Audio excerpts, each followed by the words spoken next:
भंडारा गोंदिया जिला वासियों के लिए खुश खबर है। अब आपका मनपसंद channel BS crime India news अब आपके केबल नेटवर्क पर, जी हां, अपने केबल नेटवर्क के एशियन चैनल नंबर 50 पर उपलब्ध है। BS क्राइम इंडिया न्यूज पर खेल, राजनीतिक, क्राइम, साहित्य व अन्य खबरें प्रकाशित की जाती है। हमारे साथ जुड़ने के लिए तथा हमारे चैनल में खबरें, विज्ञापन आदि के लिए संपर्क करें 8669151757 पर। भंडारा वासियों, हो जाइए तैयार शॉपिंग के सबसे बड़े महोत्सव के लिए। भव्य हैंडलूम एवं ट्रेड एग्जीबिशन और अब सबसे बड़ा ऑफर, सभी वस्तुओं पर 20% तक की भारी छूट। 5000 रुपए तक की खरीदारी पर आकर्षक उपहार बिल्कुल फ्री। भंडारा गोंदिया स्थानीय स्वराज्य संस्था विधान परिषद चुनाव की पृष्ठभूमि में राजनीतिक माहौल गर्मा गया है। एक तरफ भाजपा विधायक डॉक्टर परिणय फुके ने कांग्रेस पर निशाना साधते हुए दावा किया कि कांग्रेस के बचे खुचे नगर सेवक भी आगे दिखाई नहीं देंगे। वहीं दूसरी ओर कांग्रेस प्रदेशाध्यक्ष और विधायक नाना पटोले ने प्रेस कॉन्फ्रेंस कर भाजपा और महायुति सरकार पर गंभीर आरोप लगाए। पत्रकारों से बातचीत के दौरान विधायक डॉक्टर परिणय फुके ने दावा किया कि कांग्रेस की संगठनात्मक ताकत लगातार कमजोर हो रही है। उन्होंने कहा कि स्थानीय स्वराज्य संस्थाओं के कई पदाधिकारी और नगर सेवक भाजपा के संपर्क में है और आने वाले समय में कांग्रेस को बड़ा राजनीतिक झटका लग सकता है। काँग्रेसमध्ये कुठेही त्यांच्या नेत्यांमध्ये एक वाक्यता नाही आहे, त्यांच्यामध्ये आपसात फार टोकाचे भांडणं आहेत आणि म्हणूनच तिथे कुठे त्यांचा समन्वय होत नसल्यामुळे त्या भागातील उमेदवारांनी आपला अर्ज मागे घेतले। निश्चितच याच प्रकारचे हाल काँग्रेसचे राहिले तर जे उरले सुरले जे नगरसेवक त्यांचे निवडून आले किंवा जे आमदार त्यांचे निवडून आले तेही पुढच्या निवडणुकीत आपल्याला पाहायला मिळणार नाही। वहीं विधान परिषद चुनाव के संदर्भ में कांग्रेस प्रदेश अध्यक्ष और विधायक नाना पटोले ने प्रेस कॉन्फ्रेंस कर महायुति सरकार पर गंभीर आरोप लगाए। उन्होंने आरोप लगाया कि नामांकन दाखिल करने वाले कुछ प्रतिनिधियों पर केंद्रीय एजेंसियों के माध्यम से दबाव बनाया जा रहा है। भंडारा गोंदिया विधान परिषद चुनाव को लेकर दोनों प्रमुख दलों के बीच आरोप प्रत्यारोप का दौर तेज हो गया है। राजनीतिक माहौल लगातार गर्म होता नजर आ रहा है और अब सभी की नजर स्थानीय स्वराज्य संस्थाओं के प्रतिनिधियों और मतदाताओं के फैसले पर टिकी हुई है। भंडारा गोंदिया स्थानिक स्वराज्य संस्थेतील विधान परिषदेच्या निवडणुकाचा आज खऱ्या अर्थानं विड्रॉलच्या दिवशी चित्र आता आपल्याला सगळ्यांना स्पष्ट झालेलं आहे। आमचे उमेदवार प्रफुल्ल अग्रवाल, दिलीप बनसोड आणि नरेश ईश्वरकर असे 3 उमेदवार आम्ही त्यांचा फॉर्म टाकलेला होता। भंडारा आणि गोंदिया जिल्ह्यामध्ये सत्तेचा माज असलेलं जे सरकार आणि त्यांचे लोक भंडारा गोंदिया जिल्ह्याला जंगलराज करण्याचा प्रयत्न त्यांनी चालवलेला होता। आमचे प्रफुल्ल अग्रवाल यांच्या घरी 30 तारखेला पोलिसांची रेड करवली। आमचे गोंदियाचे नगराध्यक्ष शेंडेजी त्यांना ईडीची धमकी देण्याचं काम झालं। आमचे नरेश ईश्वरकर त्यांना खोट्या केसेस त्यांच्यावर लावून प्रशासनाचा वापर करून त्यांच्यावर पूर्ण पोलिसांचा दबाव ठेवण्याचं काम करण्यात आलं। ज्या दिवशी आखरी दिवस फॉर्म भरायचा होता त्या दिवशी सुद्धा 1 तारखेचं त्यांना 31 तारखेला त्यांना नोटीस दिली, त्याला समजपत्र असा शब्द उल्लेख केला आणि यांना 1 तारखेला 12 वाजता पोलीस स्टेशन मध्ये हजर व्हा अशा पद्धतीचं पत्र पोलीस विभागाच्या माध्यमातून देण्यात आलं। त्याचं उत्तर आम्ही दिलं की आम्हाला वेळ द्या आणि काल आपल्याला पाहायला मिळालं असेल तर नरेश ईश्वरकरच्या घरावर पोलिसांचा पूर्ण वॉच, जवळपास 100-150 पोलीस, स्वतः SP रात्री 1 वाजेपर्यंत त्याच्या पलीकडे मोहाडी पोलीस स्टेशन मध्ये बसलेले होते। यांना ताब्यात घ्यायचं आणि दबाव तंत्राच्या आधारावर यांचा फॉर्म विड्रॉल करायचा, अशा पद्धतीचं कृत्य सुद्धा या ठिकाणी करण्यात आलेलं आहे. आज आम्ही जे ऑब्झर्वर आहेत पाटील, त्यांना गोपाल अग्रवालजी असेल, मी असेल, खासदार साहेब असतील, माजी आमदार दिलीप बनसोड असतील, आमचे सगळे आमचे उमेदवार असतील, आम्ही सगळेच्या सगळे त्यांना भेटलो, जिल्हाधिकाऱ्यांना भेटलो आणि राज्य निवडणूक आयोग आणि केंद्रीय निवडणूक आयोगाला या सगळ्या घटनेची आम्ही माहिती दिलेली आहे. दबाव तंत्राचा वापर करून निवडणुका बिनविरोध करायचा जो प्रयत्न भारतीय जनता पार्टीने सुरू केलेला होता आणि भंडारा गोंदियाला जंगलराज करण्याचं काम सुरू केलं, त्याचा विरोध आम्ही सर्वप्रथम या ठिकाणी दर्शवतो आहे आणि त्याची निंदा पण आम्ही करतोय. ही निवडणूक आम्ही सामान्य कार्यकर्ता नरेश विश्वकरला उभं ठेवून, कारण की ज्या दिवशी फॉर्म भरायचं होतं मोठे मोठे भाषण लक्ष्मी सभागृहात झाले, त्याचे व्हिडिओ आपल्याकडे आहेत, टीव्हीला पण बातम्या आहेत की आमचा उमेदवार गरीब आहे आणि आम्ही सगळे नेते श्रीमंत आहोत, अशा पद्धतीचं भाषण आपण त्या ठिकाणी विरोधकांचे ऐकलेले आहात. आता उलट झालं, आमचा उमेदवार हा एकरभऱ्याचा शेतकरी आहे आणि त्यांचा उमेदवार जवळपास 21 एकराचा जमीन असलेला उमेदवार आहे. ते कर्मानी ते गरीब आहेत आणि आमचा उमेदवार कर्मानी श्रीमंत आहे, बस फरक असा आहे. आणि म्हणून मी आपल्याला सांगतो की ही निवडणूक आम्ही लढायचं ठरलं, वेळ आली तर वर्गणी करू, सर्वसामान्याच्या मध्ये जाऊ आणि हा जो जंगलराज नागपूरहून आलेल्या पार्सलने जे सुरू केलेला आहे, त्या जंगलराजला या जिल्ह्यामध्ये ब्रेक लावण्याचा प्रयत्न आम्ही महाविकास आघाडी म्हणून आम्ही करणार आहोत आणि त्यामध्ये आम्हाला सगळ्यांची साथ मिळणार आहे, कारण की आमचा उमेदवार हा अपक्ष आहे. मुद्दामून आम्ही पार्टीचा उमेदवार या ठिकाणी ठेवलेला नाहीये. आम्हाला सगळ्यांची मतं घ्यायची आहेत. आम्हाला मताचं, आपल्याला माहिती आहे की आमचे आकडे किती आहेत हे तुम्हाला मताचं हे माहिती आहे आणि म्हणून आम्ही उमेदवार हा अपक्ष मुद्दामून ठेवलेला आहे आणि त्यामुळे सगळ्यांची मतं या ठिकाणी मिळतील, त्या पद्धतीचा विश्वासही आम्हाला मिळालेला आहे आणि ही निवडणूक काँग्रेस प्रणित उमेदवार नरेश ईश्वरकर बहुमताने जिंकेल, अशा पद्धतीचा मी विश्वास या ठिकाणी व्यक्त करतोय.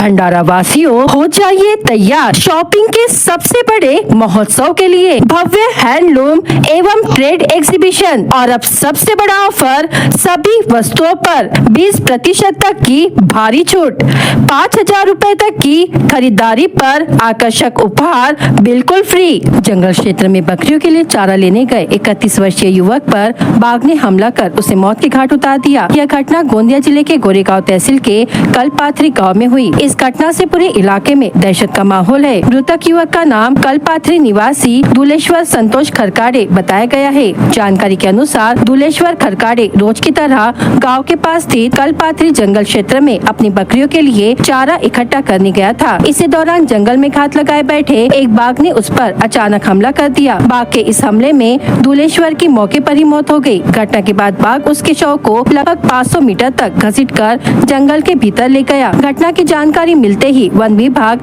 और स्थानीय प्रशासन की टीम मौके पर पहुंची। इस हादसे के बाद क्षेत्र के नागरिकों में भय का माहौल है और लोगों ने वन विभाग से सुरक्षा के लिए आवश्यक कदम उठाने की मांग की है।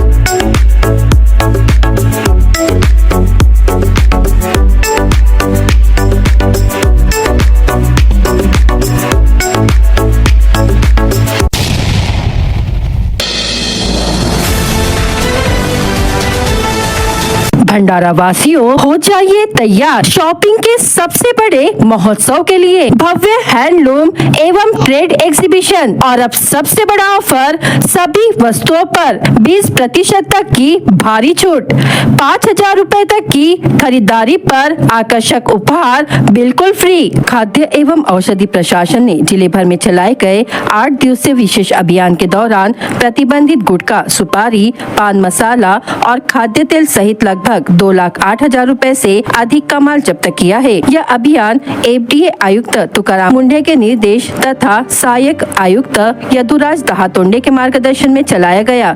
इस दौरान कई स्थानों पर छापेमारी, नमूना जांच और दंडात्मक कार्रवाई की गई। जानकारी के अनुसार भंडारा की सिंधी कॉलोनी से लगभग 34,000 रूपए मूल्य की संदिग्ध सुपारी जब्त की गई। लाखांदूर में 1,56,000 रूपए का खाद्य तेल जब्त कर उसके नमूने जांच के लिए भेजे गए। तुमसर के नेहरू नगर में छापेमारी के दौरान 17,181 रूपए मूल्य का गुटखा, पान मसाला तथा खर्रा बनाने की मशीन जब्त की गई। मोहाड़ी तहसील में एक दुग्ध उत्पादक संस्था की जांच कर विभिन्न खाद्य नमूने प्रयोगशाला में भेजे गए। गर्मी के मौसम को देखते हुए आम विक्रेताओं की भी जांच की गई। इस दौरान लाइसेंस, स्वच्छता तथा भंडारण व्यवस्था की समीक्षा की गई। नियमों के उल्लंघन पाए जाने पर कार्रवाई की गई। खाद्य सुरक्षा एवं मानक अधिनियम 2006 की संबंधित धाराओं के तहत दोषियों पर दंडात्मक कार्रवाई की गई। प्रतिबंधित खाद्य पदार्थों से जुड़े मामलों में भी प्रकरण दर्ज किए गए।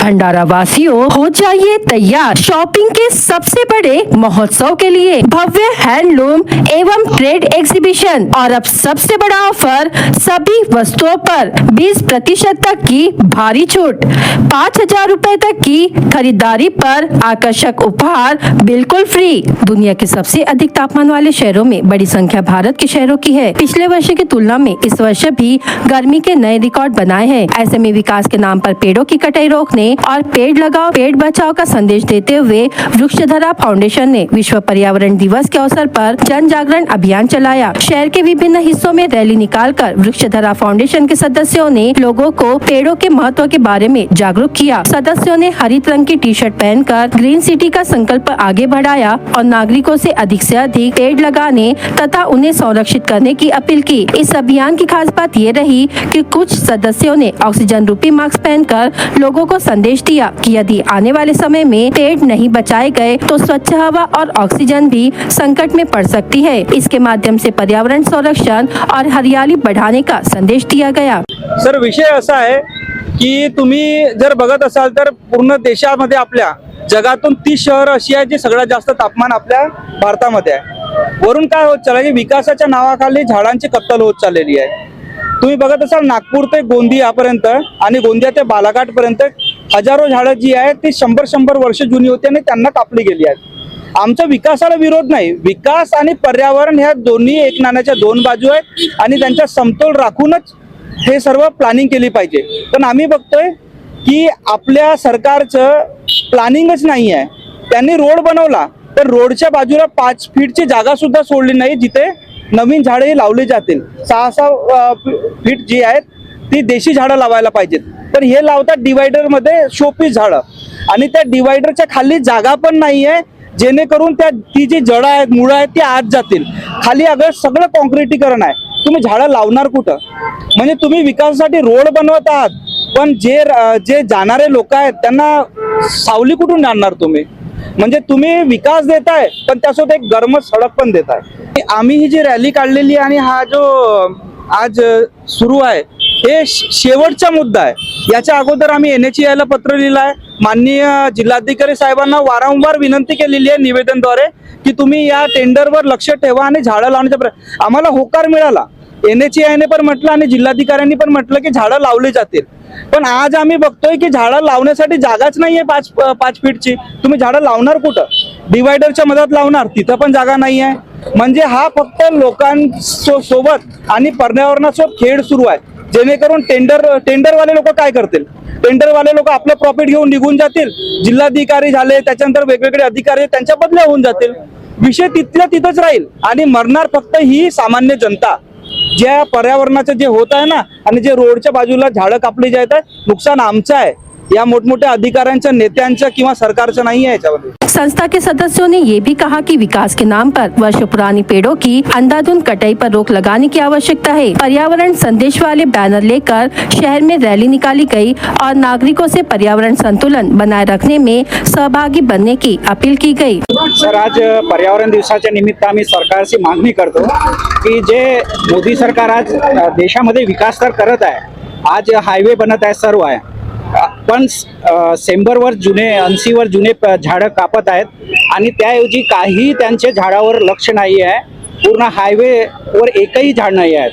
आमची एवढीच मागणी आहे की सरकारने झाडे कापलं विकासाकरता, ते बरोबर आहे, पण झाडं पण तेवढे पटीने लावल्या पाहिजे आणि एक नियम आणले पाहिजे. लोक करोडचे लाखोचे घर बनवतात, इलिगल घर बनवतात, पण एक झाड नाही लावत. तर गव्हर्नमेंटने त्यांना 2च्या जागी 4 मजली घर बनवू द्यायला पाहिजे, पण एक झाड त्यांच्या प्लॉटमध्ये किंवा प्लॉटच्या समोर, त्यांच्या घराच्या समोर असलंच पाहिजे, असं नियम आणले पाहिजे. आणि ज्यांनी हे नियम नाही पाडलं त्यांना 10 पट गुन्ह्याने त्यांच्याशी घर टॅक्स घेतले पाहिजे. हे आमची सरकारची मागणी आहे.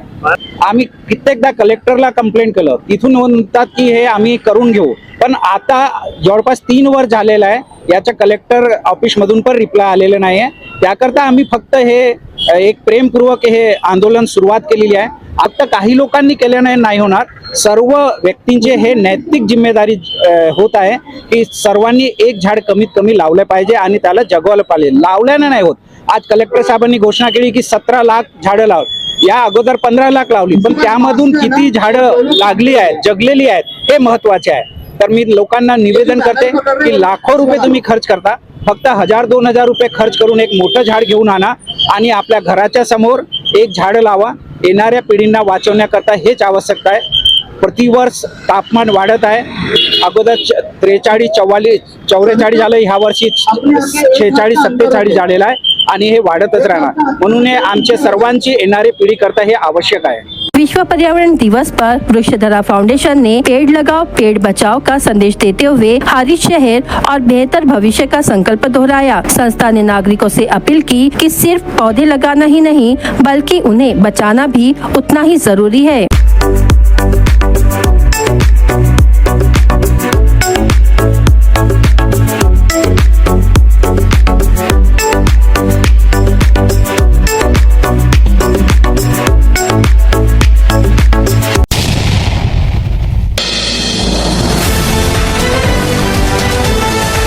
गौवंशीय पशुओं की अवैध ढुलाई और पशु क्रूरता के खिलाफ गोबरवाही पुलिस ने एक बड़ी कार्रवाई को अंजाम देते हुए 6 गौवंशीय पशुओं को मुक्त कराया तथा 4,55,000 रुपए मूल्य का वाहन एवं पशुधन जब्त किया। इस मामले में एक आरोपी के खिलाफ विभिन्न धाराओं के तहत मामला दर्ज कर जांच शुरू की गई। पुलिस से प्राप्त जानकारी के अनुसार 5 जून 2026 को देवनारा रोनी टोला मार्ग पर गश्त के दौरान पुलिस को सूचना मिली कि एक मालवाहक वाहन में गौवंशीय पशुओं को अमानवीय तरीके से भरकर ले जाया जा रहा है। सूचना के आधार पर पुलिस ने तत्काल घेराबंदी कर अशोक लेलैंड वाहन क्रमांक MH36 AA 3024 को रोककर उसकी तलाशी ली। तलाशी के दौरान वाहन में 5 बड़ी गाय एवं एक बछिया को बेहद क्रूरता से भरा गया था। पशुओं को छोटे छोटे रस्सों में बांधकर रखा गया था जिन्हें गंभीर यातनाएं हो रही थी। उनके लिए न तो चारे पानी की व्यवस्था थी और न ही किसी प्रकार की चिकित्सकीय सुविधा उपलब्ध कराई गई थी। पुलिस के अनुसार इन पशुओं को कथित रूप से वध के लिए ले जाया जा रहा था। कार्रवाई के दौरान पुलिस ने वाहन चालक एवं मालिक बड़ेगांव निवासी लंकेश भैयालाल उके उम्र 28 वर्ष के खिलाफ विविध धाराओं के तहत मामला दर्ज किया है। पुलिस ने मौके से 4 लाख मूल्य का मालवाहक वाहन तथा 55,000 रुपए मूल्य के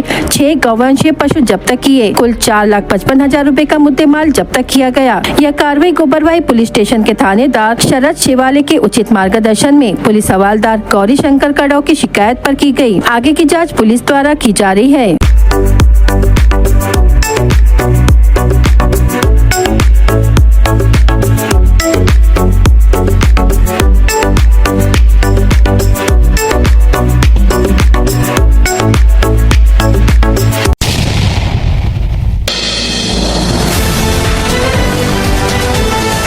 नहर के पाइप में छिपकर बैठे तेंदुए का वन विभाग ने बड़ी सूझबूझ और सावधानी से सफल रेस्क्यू किया। यह घटना भंडारा जिले के साकोली वन विभाग अंतर्गत सावरबान क्षेत्र के वड़द शिवार स्थित दुर्गाबाई डोह के नहर की है। जानकारी के अनुसार एक किसान के नहर के पाइप में तेंदुआ छिपा होने की सूचना वन विभाग को दी गई। सूचना मिलते ही वन विभाग की टीम रेस्क्यू दल के साथ मौके पर पहुंची और नहर के पास पिंजरा लगाकर अभियान शुरू किया। काफी प्रयासों के बाद तेंदुए को सुरक्षित बाहर निकाल लिया गया। रेस्क्यू के बाद पशुधन विकास अधिकारी द्वारा तेंदुए की चिकित्सकीय जांच की गई। जांच पूरी होने के बाद तेंदुए को उसके प्राकृतिक आवास में सुरक्षित छोड़ दिया गया।